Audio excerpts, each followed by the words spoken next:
Anak Shandy Aulia dan David Herbowo dikabarkan sedang sakit hingga harus menjalani perawatan intensif.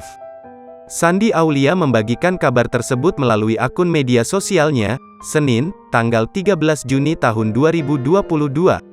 Saat ini anak perempuan Shandy Aulia dan David Herbowo itu masih menjalani perawatan intensif di rumah sakit.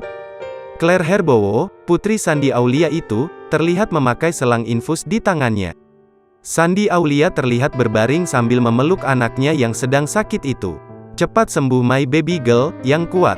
Aku berdoa kepada Tuhan agar memberimu kekuatan untuk segera kembali sehat," tulis Shandy Aulia. David Herbowo juga terlihat ikut menemani anaknya. "Sakit aja masih rempong nih bocil, mau di sofa aja sama dedinya.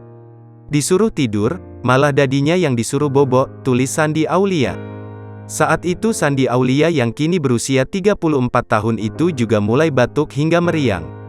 "Cepat sembuh buat kami berdua," kata Shandy Aulia. "Ibu sangat mencintaimu. Terima kasih semuanya untuk setiap doa dan dukungan untuk Claire. Semoga Tuhan memberkati kalian semua," tulisnya.